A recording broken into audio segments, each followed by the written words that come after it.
et bienvenue dans ce nouvel épisode du podcast de la mort. Comme la plupart d'entre vous le savent maintenant, ce podcast traite de sujets comme la maladie, la fin de vie, le deuil et plus largement tout ce qui a trait à la mort. Si toutefois ce sujet sonnait trop difficile pour vous, n'hésitez pas à passer votre chemin.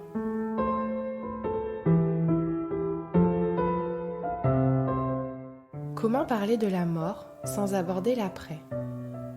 Qui pourrait prétendre ne jamais s'être posé la question ? Et après, qu'est-ce qu'il y a ? Ou pas d'ailleurs ? Que deviennent finalement nos défunts ? Persiste-t-il quelque chose d'eux ? Chacun d'entre nous a sa propre conception, personnelle, intime, ses propres croyances sur ce qu'il advient de nous après la mort. Dans cet espace du podcast de la mort, le mot d'ordre est « pas de tabou ». On explore la mort sous toutes ses coutures.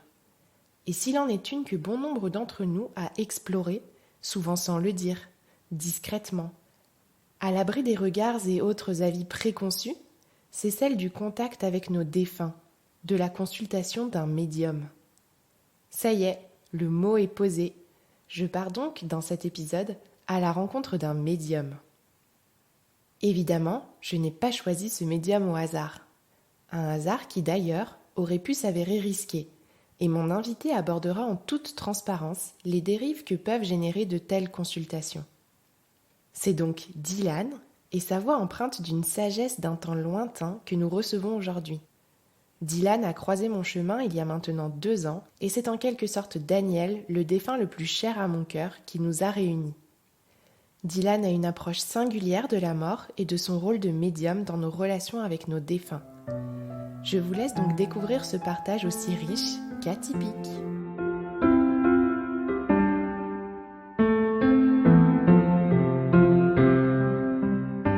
Bonjour Dylan. Bonjour Tiffany. Je suis particulièrement heureuse de t'accueillir sur le podcast de la mort.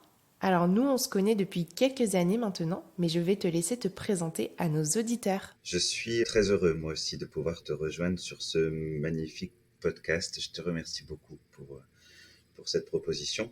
Alors, me présenter rapidement, oui, ce que je peux commencer par dire, parce que ça ne m'a jamais quitté depuis que j'ai 8 ans, c'est cette phrase que j'écris un jour en rentrant de l'école. Je suis un mélancolique imaginaire, avorté d'un monde que je ne connais pas. Je suis plus très mélancolique aujourd'hui, mais enfin quand même un petit peu de ce monde imaginaire. Et donc je suis un médium qui canalise déjà ses premières lignes à 8 ans. Et c'est un parcours qui m'a jamais quitté, qui m'a amené à penser la vie, qui m'a amené à penser de la mort pour penser la vie, les vivants, les absents, les présents, ceux qui sont de l'autre côté, ceux qui sont ici. Et ça a toujours été au cœur de mes préoccupations. Puis dans le temps, j'ai jamais quitté cette voie et je suis devenu toujours en tant que médium auteur de la maison Guitry Daniel, auteur de coffrets de cartes vibratoires pour accompagner les gens.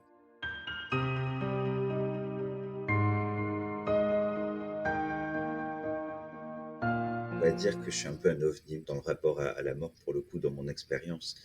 J'ai eu mes premiers rapports, effectivement, à la mort d'une façon un peu étrange, premièrement, puisque la première fois que j'en entendais parler, moi, c'était dans le père d'un membre de ma famille qui avait décidé du jour au lendemain de mettre fin à ses jours. Donc, ça a été quelque chose d'un peu bizarre. Moi, j'étais vraiment très petit à ce moment-là et je voyais tout le monde souffrir. Et moi, je souffrais pour les gens, quoi. Enfin, j'étais triste pour eux de les voir dans cet état et je comprenais pas du tout la tristesse. Mais par contre, je comprenais pas aussi l'acte, c'est-à-dire pourquoi il avait décidé d'arrêter. C'est curieux, mais l'enfant que j'étais n'avait pas du tout imaginé cette possibilité. Pour moi, on pouvait pas sauter la vie. Ça, pour le coup, ça m'a travaillé, mais un peu comme une grande question existentielle, comme un sujet d'étude, presque comme un scientifique appellerait un rat de laboratoire. C'est-à-dire que moi, j'ai fait de ce cas-là dans ma tête, c'est devenu tout de suite quelque chose qui me soulevait mille et une questions à étudier. Et en même temps, j'aimais profondément cette personne. Il faut savoir que j'allais beaucoup en vacances chez eux quand j'étais enfant. Je me rappelle, il m'avait fait ma première étagère pour mettre toutes mes fèves que je collectionnais, travailler le bois. C'était un personnage très attendrissant et très attachant, hein. Mais j'étais heureux pour lui, parce qu'en même temps, je savais sa souffrance, je savais son isolement du temps de son vivant. Il se sentait pas forcément reconnu en tant que ce qu'il était. Et moi, je le ressentais très fort à cet âge-là. Donc moi, je me suis dit, c'est génial, quoi. Il va vivre une super méga folle aventure. Il va pouvoir sortir de sa cave un peu. puis voilà, j'étais très, très heureux pour lui. Et en même temps, en réflexion par rapport à ce choix qu'il avait fait, au fait que ça soit possible, et puis en peine pour sa fille, pour sa femme, évidemment. Moi, j'étais là à regarder tout ça. Et surtout, ce qui se passe à ce moment-là, c'est que je me pose ce premier affront à moi-même en me disant, mais pourquoi tu pleures pas? Pourquoi tout le monde pleure et pourquoi toi tu pleures pas? Et c'est curieux, hein, ce que je vais vous dire. Il faut pleurer. Alors je rentre dans une chambre et j'essaye de penser à lui très fort, de voir des souvenirs et tout. Je me dis, tu dois pleurer, tu dois pleurer. Et en fait, mais j'y arrivais pas. Alors je faisais, je fermais tous mes traits pour que ça sorte et je n'y arrivais pas. Mais il fallait à tout prix que je sois triste le lendemain parce que c'est inconcevable de ne pas l'être. Et donc le lendemain, je n'arrivais toujours pas à pleurer, mais par contre, j'ai affligé une mine triste toute la journée parce que je savais quand même le faire hein, à 6 ans. Je me sentais aussi indigne quand même parce que justement à 6 ans, on sait pleurer pour des caprices et on ne pleurerait pas euh, pour le décès de quelqu'un. C'est assez horrible comme façon de voir les choses finalement par rapport aux gens qui souffrent. Ça fait un peu. Enfin, ça va pas du tout. Donc, fallait être dans le moule et j'affichais une mine triste tout le lendemain parce que j'étais de rigueur. Puis ça avait l'air de faire plaisir à tout le monde d'une certaine façon. Donc, enfin, les gens trouvaient ça normal. Donc, ça, c'est la toute première confrontation que j'ai. Maintenant, avec le recul, je trouve ça particulièrement intéressant parce que je me dis que peut-être que cette grande question aussi entre pourquoi on peut décider de partir ou de rester, comment est-ce qu'on en vient à vouloir à quitter le vaisseau. Ça a vraiment beaucoup impacté le thérapeute, le médium que je suis.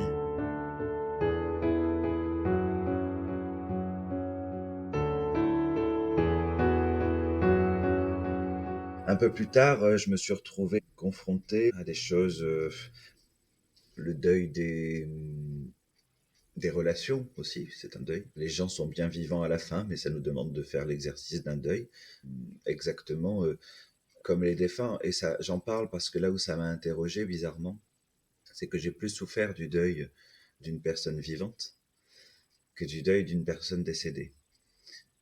Parce qu'en fait, en moi est imprimée, je crois, la certitude que les personnes décédées sont ailleurs et vivent une vie, et qu'on se retrouvera et qu'il y aura des souvenirs. Et une personne qui fait le choix de son vivant de vous exclure de sa vie, je trouve que là, c'est pas la même chose. À la limite, je trouve que je sais que ça peut paraître horrible pour beaucoup de gens qui entendront ça, et c'est pas le message. Hein. Je trouve que c'est plus facile d'accepter la mort de quelqu'un que le départ volontaire de quelqu'un. Ça n'implique pas du tout les mêmes choses. Donc ça aussi, c'est quelque chose qui m'a beaucoup travaillé sur le rapport au deuil de façon générale. Et puis, mon papa est décédé. Mais alors là, c'est pareil, j'avais fait le deuil de ce père-là, bien avant.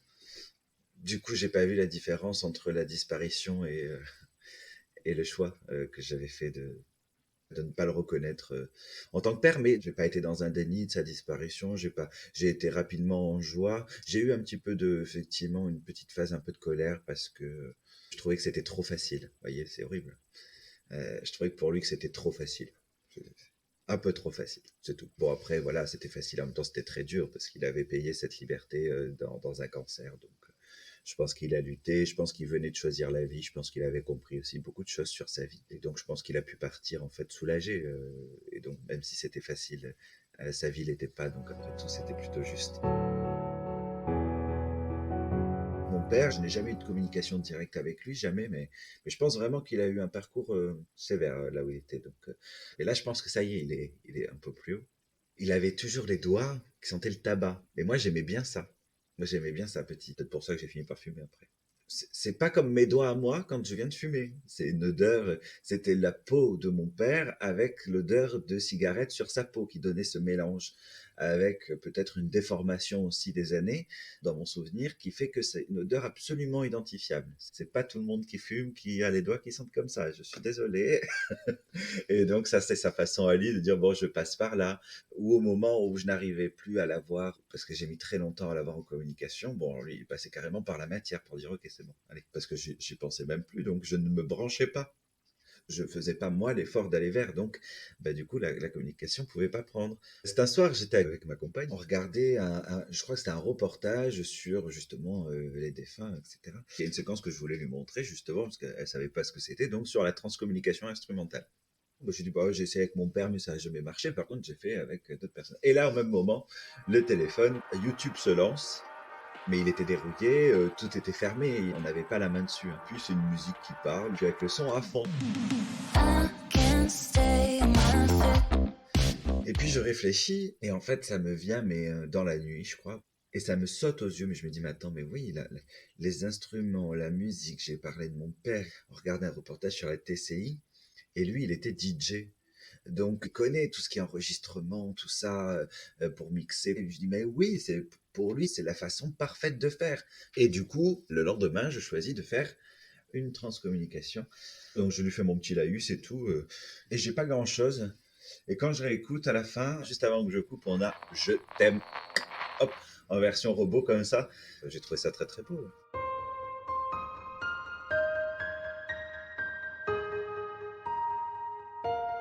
Je précise parce que ça peut paraître très, très beau, je n'ai pas de contact avec tous mes défunts. Et alors quand j'en ai pas, bon j'en ai pas, hein, ça peut arriver parce que j'ai conscience aussi que les défunts ne sont pas des espèces de jouets en fait, hein, qu'on peut appeler, invoquer, tout ça c'est l'ego, hein, qui invoque, qui appelle, qui ordonne. Ça marche pas comme ça du tout d'ailleurs, donc le jour où vous voyez quelqu'un faire ça, vous pouvez vous permettre, je pense, de douter. C'est une histoire d'amour en fait, c'est une histoire d'amour qui continue. C'est notre vie, c'est clair qu'on peut l'appeler comme ça. C'est une vie après la vie et c'est une vie différente, mais vivante, vibrante et peut-être même différente, mais hautement plus vivante que celle qui est sur Terre.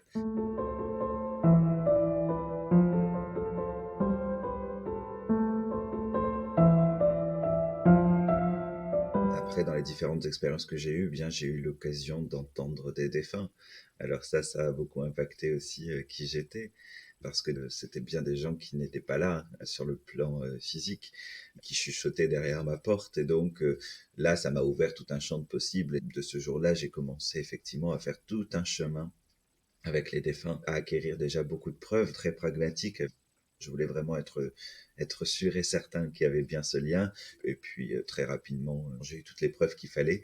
Et alors très vite, j'ai commencé à passer plus de temps avec eux euh, qu'avec euh, qu'avec les vivants. Et en fait, c'est un monde merveilleux. Alors c'est sûr qu'il y a des âmes aussi très écorchées qui peuvent faire très peur, mais il y a aussi une telle beauté de l'autre côté qu'en fait, quand on a eu la chance de la dire, de la sentir ou de la rencontrer directement, elle évince tous les doutes, toutes les peurs et la plus grande once de tristesse, quoi. Donc bah ça a continué de me conforter peut-être dans les mois que j'avais de façon naturelle. C'est-à-dire que j'avais la preuve aussi maintenant de pourquoi ça serait une souffrance en fait. C'est si beau qu'on ne peut pas souffrir en rapport à ça. Et donc ça répondait petit à petit à la question de quand j'étais petit.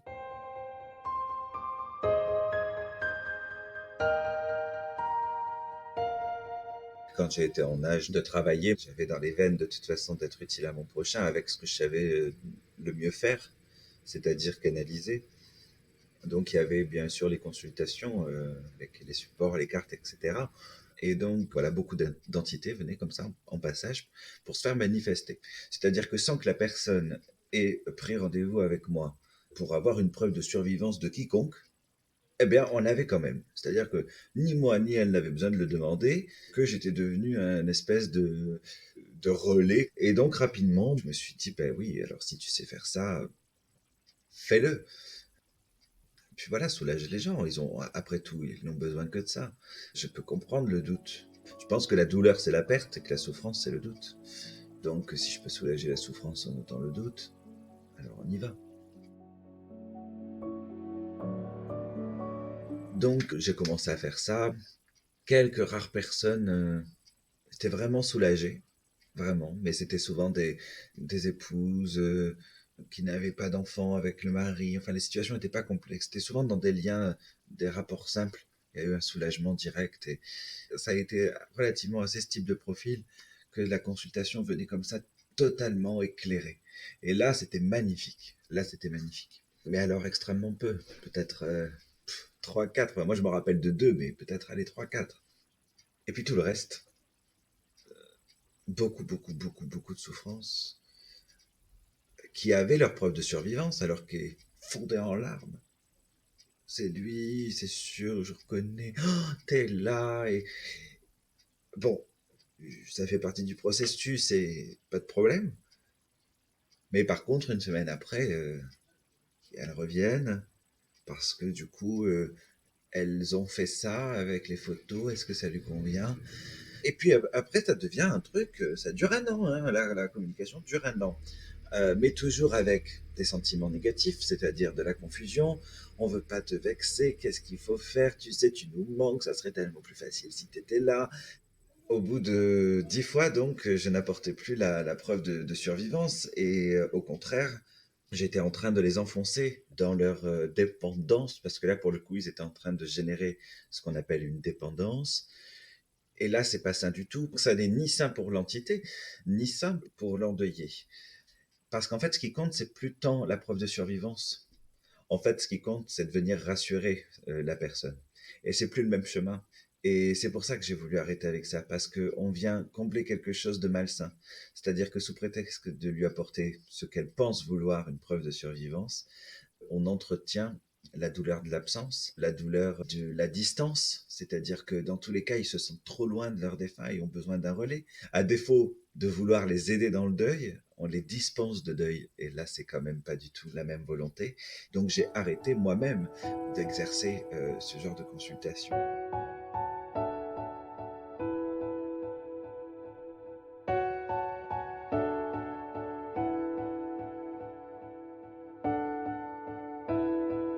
Là où c'est intéressant néanmoins, c'est quand l'entité a des regrets, au moment où elle part.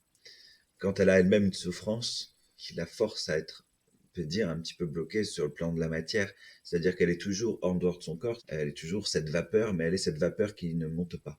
Et ça, souvent, c'est une énergie plutôt humaine, toujours de la matière, c'est le duel, donc c'est la colère, c'est l'injustice, c'est la trahison, toutes ces blessures-là, très profondes, qui arrivent notamment dans des cas de choc lors du décès, ou alors d'égrégores émotionnels des gens en deuil, qui sont eux-mêmes dans cette injustice, cette colère qui peut bloquer et qui peut empêcher cette ascension. Et que ça soit dans le cas où le défunt est affublé de ses sentiments inhérents à lui-même au moment de son départ, qui reste bloqué, ou que ce soit les sentiments des personnes qui sont dans le deuil vis-à-vis du défunt qui le bloquent. Là, dans ces deux cas-là, là, c'est intéressant d'avoir effectivement cet échange, cette communication. Quand c'est le cas où ça appartient que au défunt, c'est là qu'est particulièrement utile un médium, parce que là, va falloir qu'on lui fasse comprendre directement où il en est, qu'on puisse rassurer ses émotions, et puis après, le but, c'est juste qu'il prenne le chemin. On est juste là pour le rassurer, lui donner un peu cet amour pour qu'il puisse partir. Et alors, quand ce sont les personnes en deuil, là, c'est plus du tout pareil. Parce que c'est plus, on n'a pas juste à parler aux défunts, ça ne suffit pas. Il faut s'occuper de chaque personne. Et là, c'est compliqué. Parce que chaque personne ne consulte pas toujours le médium. Et en fait, c'est tout un cercle d'acteurs de la société dans différents rôles qui peuvent apporter quelque chose. Et donc là, le départ du défunt souvent est très long. C'est d'ailleurs ce qui peut faire dans les familles complètement éclatées que le défunt ne part jamais.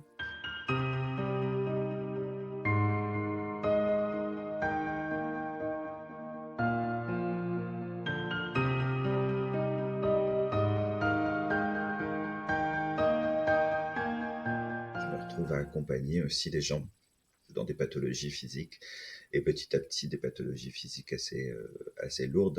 On m'emmène rapidement aux côtés de personnes qui sont dans des stades terminaux de cancer ou dont on sait qu'ils ont tellement été opérés, suropérés, d'autres problèmes encore, que voilà, il n'y en a pas pour longtemps. Le but, c'est de les soulager ou de pouvoir leur permettre un objectif qui leur tient à cœur, pouvoir au moins avoir le temps de rentrer chez eux. Et donc, je suis intervenu dans plusieurs cas, dans des cas, heureusement, où on sent tout à fait que lorsqu'on travaille avec tout son cœur, l'individu et le corps énergétique de cet individu prend toutes ses énergies. Et là, on sait que il ne fait pas que les boire pour les boire, on voit que ça bouge à l'intérieur, que ça se dispatche, donc on sait que c'est vivant, on sait que tout est encore possible. J'ai appris l'année dernière le décès d'un monsieur que j'accompagnais, Georges. J'avais pour défi de faire en sorte qu'il puisse retourner chez lui à La Réunion, parce qu'il voulait mourir à La Réunion, revoir ses enfants. On a réussi le pari, et il est décédé 4 ou 5 jours après être rentré. Et Georges, c'était un Pierre Rabhi C'était un homme d'une telle tendresse que je l'ai connu que peu de temps. Il parlait pas beaucoup, il parlait plus beaucoup, d'ailleurs il était très fatigué. Mais il n'avait pas besoin de parler pour me raconter toute une histoire. C'était un homme d'une sensibilité extraordinaire. Et très souvent, je pense à lui et voilà, je sais à peu près où il en est en haut. Il vient me faire un petit clin d'œil ou m'apporter l'énergie. Il est venu la dernière fois dans un rêve, voilà, juste une petite phrase, un petit mot. Et c'est quelque chose qui est pleinement conscient en fait chez moi. C'est vraiment une histoire qui continue autrement, mais qui est même bien plus extraordinaire. Et puis il y a des salles dans lesquelles vous rentrez, vous sentez quelque chose de très pesant sur vous, de très pas glacial, ce qui me concerne. Il n'y a pas cette sensation de froid, mais c'est une vraie lourdeur à voile. Vous imaginez un voile qui vous tombe dessus, mais qui est très très lourd en fait. Et où quand vous faites le soin, vous voyez que le corps boit d'un coup, mais n'en fera rien. Il ne digérera aucune énergie en fait. Le dernier jour, évidemment, vous ne savez pas que c'est le dernier, personne ne le sait, mais vous le savez, vous le sentez. Souvent, la famille très proche aussi, qui est restée, qui a veillé les nuits, les jours, peut sentir ce phénomène et donc on se reconnaît vite dans le regard.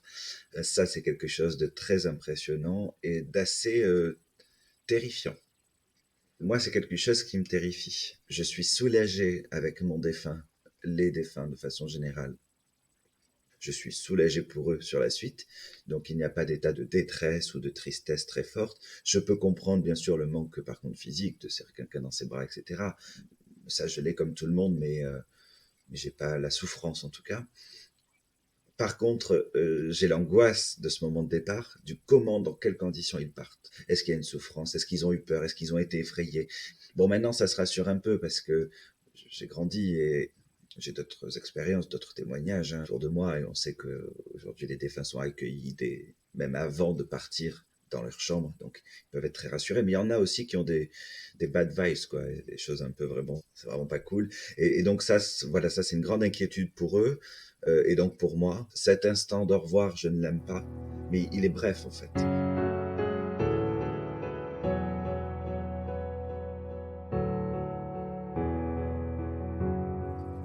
J'ai toujours imaginé les gens mourir. Ma grand-mère, ma mère, c'est là où j'ai toujours été le plus. Alors là, je pleure, mais vraiment à chaudes larmes. C'est une souffrance venue du fond des âges. Je sais pas d'où je la sors, mais le problème, c'est que je suis sûr que je vais m'en vouloir parce que le jour où ça va se faire, il va rien se passer. Mais c'est plus un déni, c'est un soulagement. Voilà, en plus avec elle, on s'est fait une promesse. Elle sait qu'elle a quelque chose à faire le jour où elle part, donc enfin moi je vais attendre ça avec impatience et tout. Tous les jours, je vais vérifier. Le fait que je redoute le départ dans le vivant, c'est tout simplement ne pas ignorer que les gens partent, pas forcément à 80, mais à 40, à 30, du jour au lendemain. Et donc, est-ce que ce n'est pas savourer davantage les instants avec eux comme des instants bénis? Et donc, est-ce que ce n'est pas ne pas avoir de regrets au moment du départ? Et donc, forcément, moins de souffrance. Je pense que peut-être que le chemin se tient là pour tenter d'expliquer en tout cas comment je le vis. Et si ma foi, ce chemin pouvait permettre à tout le monde de vivre comme je le vis, alors ma foi, empruntez-le en masse parce que il est certain qu'il n'y a rien de pire que la souffrance de ceux qui restent. Parce que pour le coup, j'ai accompagné beaucoup. Et bien sûr qu'elle est légitime, évidemment. Mais j'oserais dire que parfois, elle est un moyen de se faire bien plus de mal que pour le défunt lui-même et sa disparition. Et que parfois, il y a des souffrances inutiles rajoutées à cette souffrance-là.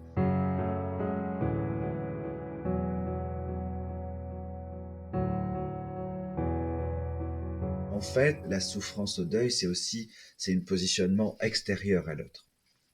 C'est-à-dire, je te vois, je t'enlace, je te parle, tu es en dehors de moi. Et donc, quand tu disparais d'en dehors de moi, tu me manques. Ça, c'est le jeu de l'existence sur Terre. C'est le jeu de l'incarnation. Mais c'est pas le jeu de l'âme. C'est-à-dire que lorsqu'elle retourne à sa source, dans son monde d'âme, elle peut toujours être en communion avec celle qui est en nous d'âme. Et du coup, il faut vraiment être dans l'intérieur. Le but après, c'est non plus de considérer la personne comme extérieure à nous-mêmes, avec qui on a un lien, c'est de considérer la personne comme faisant partie de nous, avec qui l'on est un lien. Être un lien ou avoir un lien ne sont pas les mêmes choses. Et donc, on est un lien, c'est quelque chose qui fait vraiment partie de nous.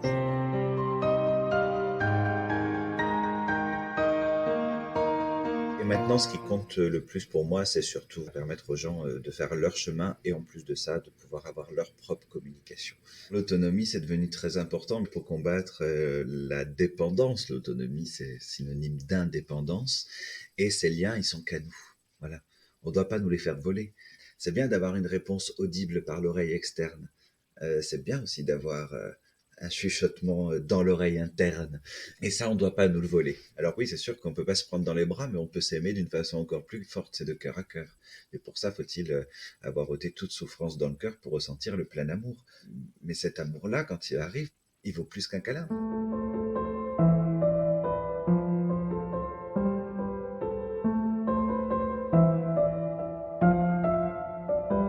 Médium, ça veut pas dire grand-chose. C'est pas que quelqu'un qui voit les défunts, mais c'est quelqu'un qui est au milieu, c'est-à-dire qui est capable d'avoir un pied dans un monde, un pied dans l'autre. Et donc, cette sensibilité-là qui va être permise dans ce positionnement, elle peut aller sur plein de choses. Les arts, l'écriture, la communication défunts, les guidances, les contacts divers et variés. Alors, vous savez, la petite voix, dont certains ont cru que c'est Dieu qui nous parlait à travers nos pensées, d'autres ont commencé à se dire, ben non, c'est nos guides, d'autres c'est nos anges, d'autres, bah oui, il y a nos défunts aussi, parce que les médiums, bah, quand on dit j'entends, on n'entend rien du tout. Enfin, on n'entend rien, on entend, mais de l'intérieur, donc finalement, ça revient à ne pas entendre. C'est pas un bruit qui est audible comme de vous à moi maintenant, c'est vraiment directement en télépathie un peu que ça se fait. Exactement comme la nuit, lorsque vous rêvez, vous avez des gens qui crient, vous avez des gens qui crient votre prénom, vous avez des discussions avec des gens, mais il n'y a aucun bruit à l'extérieur de votre tête. Donc vous entendez clairement des sons, des grains de voix qui sont absolument pas audibles. Eh bien, c'est la même chose avec un contact défunt. C'est un double travail, donc je dois monter mes énergies en tant qu'être incarné, et eux doivent baisser les leurs. Bon, ça, c'est déjà un exercice qui n'est pas facile. C'est ce qui explique que un être humain, tant qu'un médium, ne puisse pas rentrer en contact de la même façon avec toutes les entités. Il y a des entités avec lesquelles on ne pourra pas rentrer en contact. Des fois, on pourra avoir une conversation, parfois qu'une image, parfois qu'une émotion. Mais enfin, on aura toujours quelque chose, ça c'est sûr, sauf quand on ne peut pas avoir, mais on travaille dans ce cas, on travaille au long terme. C'est ce que peuvent faire tous les membres d'une famille. Les gens qui sont en deuil, bah, ils ont la chance de pouvoir faire ce que ne fait pas un médium, c'est de pouvoir travailler à la relation avec leurs défunts et donc avoir des résultats bien plus forts à la fin. Je pense que je pourrais plutôt vous donner une philosophie qui serait peut-être plus proche que des conseils purs et durs, pratico-pratiques. Ça, c'est inhérent à chaque famille, à chaque personne, à chaque lien. Ça demande de voir dans le détail. Par contre, avoir peut-être la meilleure philosophie possible, faire de la place dans le cœur, essayer déjà de supplanter toute souffrance. Donc déjà, ça, pas hésiter à se faire accompagner sur son chemin de deuil pour pouvoir peut-être adoucir ça, remettre de la douceur dans tout ça, peut-être une compréhension aussi du chemin, peut-être ôter à cette douleur la souffrance. Donc ça, c'est un chemin qui se fait avec les vivants, celui-ci. Ensuite, faire de la place dans son cœur, y remettre de la lumière aussi. Ça se fait aussi avec un petit peu de temps, ça se fait avec une volonté. Ça peut être l'occasion, en tout cas, d'un déclenchement lorsqu'on a eu la fameuse preuve de survivance, ça peut être déclenché derrière, ou alors le faire soi-même. En tout cas, normalement, c'est le but de la preuve de survivance, c'est de venir justement totalement couper avec toute cette part du décès pour aller vraiment vers cette autre histoire. Mais là, faut-il encore que ça suffise. Donc voilà, faire de la place, redonner en tout cas, on va dire, la place au défunt en nous, puisqu'en fait, il n'est pas parti, il est toujours là. Donc déjà, il faut conscientiser qu'il est toujours là, sur un autre plan certes, mais toujours en écho avec nous. Donc lui redonner sa place, c'est important.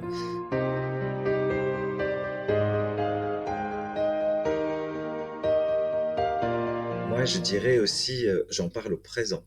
Je n'en parle jamais au passé. Ça m'appartient à moi. Il y en a d'autres qui font comme moi, d'ailleurs, je trouvais ça très rigolo.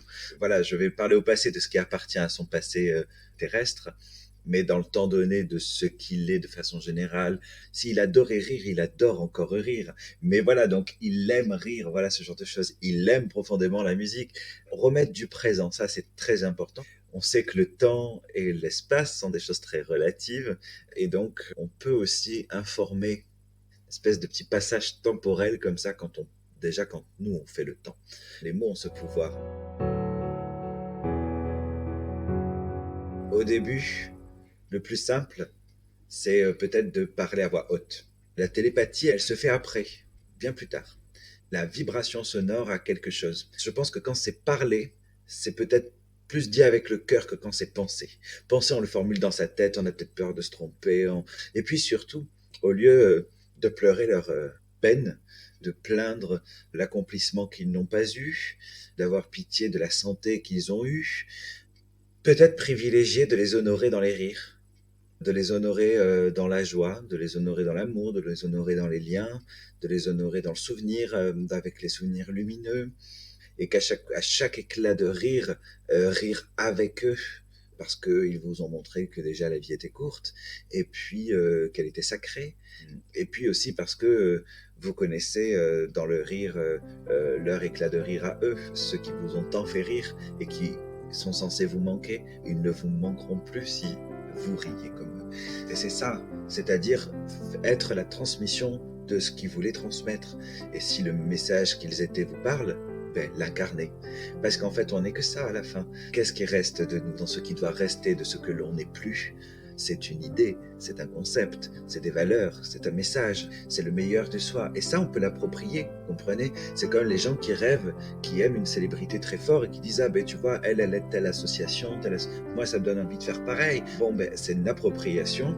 Eh ben, mon défunt il faisait ça, eh bien je suis sûr qu'il le fait encore, là-haut avec d'autres, et moi je veux le faire ici parce que j'aimais cette façon d'être. Et donc, je me l'approprie. Et là, c'est intéressant parce que là, on crée quelque chose, donc il y a une réappropriation totale. Et là, on crée quelque chose qui est très intérieur. Et à partir de là, il n'y a plus besoin d'avoir des contacts extérieurs. Tout devient omniscient.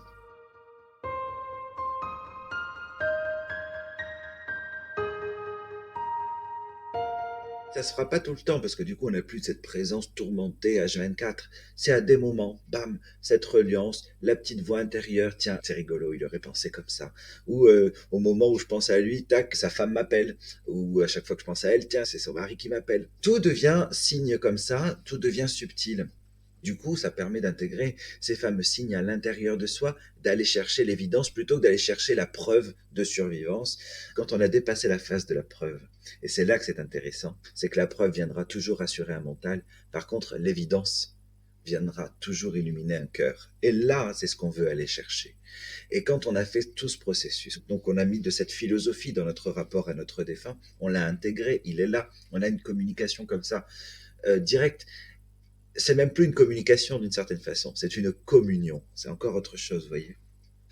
Et du coup, on va avoir vraiment, là pour le coup, un signe, peut-être même pas demandé, qui va passer devant nous, qui puisse être du plus commun possible, mais qui au bon moment, associé à la bonne pensée, au bon endroit, trouvera toute son évidence parce qu'il va vous procurer à cet instant-là une émotion non contrôlable, non contrôlée, non désirée, absolument imprévue.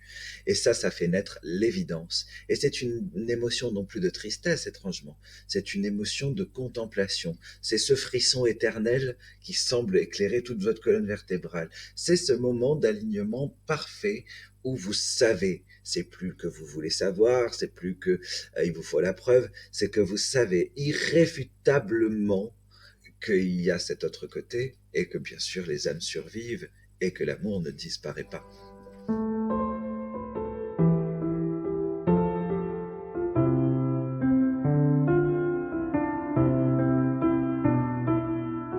J'aimerais juste peut-être conclure avec une de mes cartes qui est dédiée à l'accompagnement, justement un petit peu de ce qui s'en va, de ce qui part.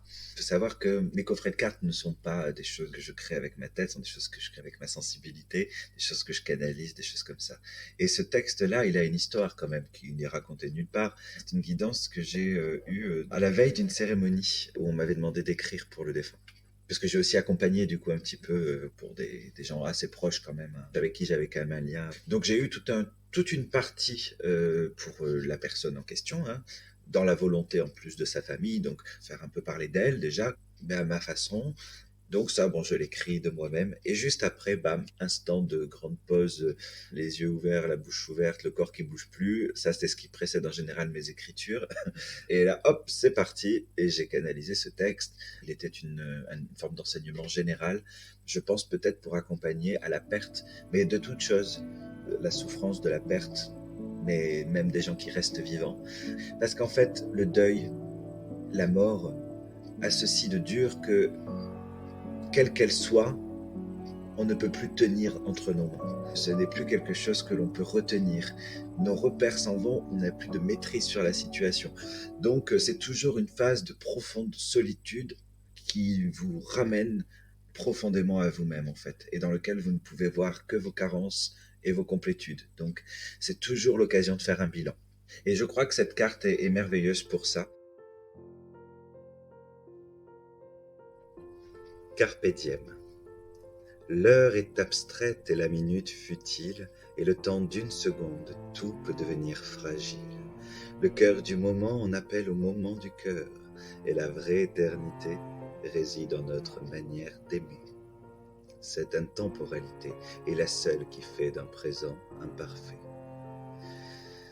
Seul rend immortel l'acte d'aimer, comme l'être cher survit dans le cœur pensé. Pensée, P-E-N-S-E, P-A-N-S-E. Et c'est véritablement l'amour qui dure quand le corps, lui, ne perdure. Deux corps qui s'embrassent longuement afin de ne pas perdre l'instant, deux oiseaux qui batifolent dans leur nid, le saut délicat d'un petit qui le quitte, une mémoire qu'on accorde à ceux qui ont rendu le souvenir, ou encore même un seul éclat de rire, un seul élan de vie, c'est cela le moyen de rendre la seconde immobile. Comme de frêles racines qui s'entrelacent et s'épousent à jamais, comme le canevas du passé et l'aiguille de l'avenir qui tisse le moment parfait. Rappelle-toi qu'il existe encore des arbres que le temps lui-même n'a pas su écorcher, car ils sont le mouvement immobile de l'instant sacré. Chaque moment est aggravé dans ton être, dans cette conscience qui nous survit et qui oscille le long de ce mouvement où rien ne cesse que l'on nomme éternité. Le voilà, le moyen d'honorer la vie et ceux qui y ont vécu. Finalement, il ne s'agit pas d'observer se consumer la chandelle, non, l'essentiel est d'allumer la bougie. Et pour l'instant, je te dirai qu'il n'y a pas d'épreuve que tu ne puisses surmonter.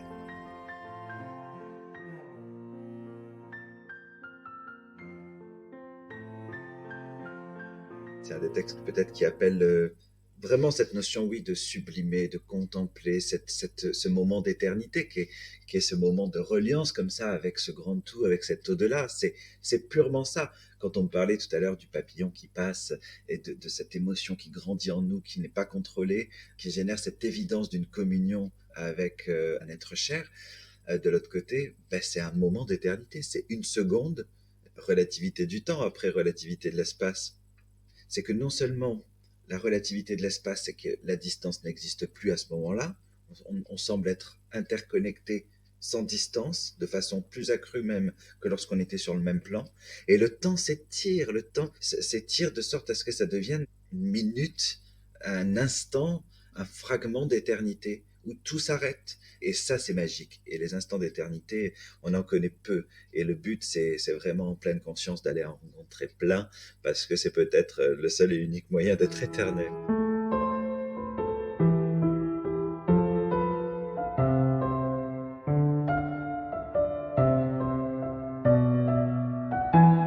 Merci Dylan pour ce partage si riche d'enseignements et d'une certaine façon, d'amour aussi. Et merci Tiffany, merci infiniment pour ta confiance de m'avoir proposé, ça je tiens à le dire déjà avant toute autre chose, de m'avoir proposé cet exercice qui est loin d'être évident dans ma vie, tant dans les interviews, les choses hyper maîtrisées, j'ai l'habitude, autant sur un témoignage humain comme ça, sans préparation, c'est absolument pas confortable, et j'avais très très peur voilà, tu me faisais confiance pour faire intervenir un médium sur ton podcast, et c'était un grand honneur, et en même temps je me disais, mais mon Dieu, mais ma vision des choses va pas apporter grand chose à grand monde, quoi. C'est pas assez souffrant, c'est pas assez. Et tu as laissé voir que ça pouvait être une façon d'éclairer les gens, et donc je suis heureux que tu m'aies accordé cette occasion de pouvoir le faire, d'éclairer les gens avec ce que je suis, au-delà de ce que je fais et de ce que je défends. C'est une jolie place que peu dans le milieu qu'est le mien, c'est une place que peu accorde. Donc merci beaucoup.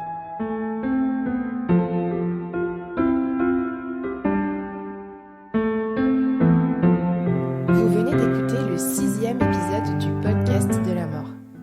J'ai adoré explorer notre relation à nos défunts à travers le regard de Dylan. Adoré qu'ils nous ramènent à nous et à notre autonomie dans ce lien que l'on tisse avec eux, peu importe comment, tant qu'il est dans le cœur et qu'il nous ouvre à ce cœur à cœur. Je vous remercie encore une fois d'être de plus en plus nombreux à écouter le podcast et à le partager. Je vous rappelle que vous pouvez soutenir le podcast de la mort en faisant un don sur mon site web www.lepodcastdelamorttoutattaché.fr et pour me permettre ainsi de financer le matériel, le forfait mensuel d'hébergement du podcast et celui du site web. Vous pouvez aussi suivre le podcast et interagir avec moi sur les réseaux sociaux, Facebook, Instagram, mais aussi TikTok. Et enfin, vous pouvez laisser une note et un commentaire positif sur toutes les plateformes le permettant pour mettre en avant le podcast de la mort. Je vous dis à très vite pour un nouvel épisode.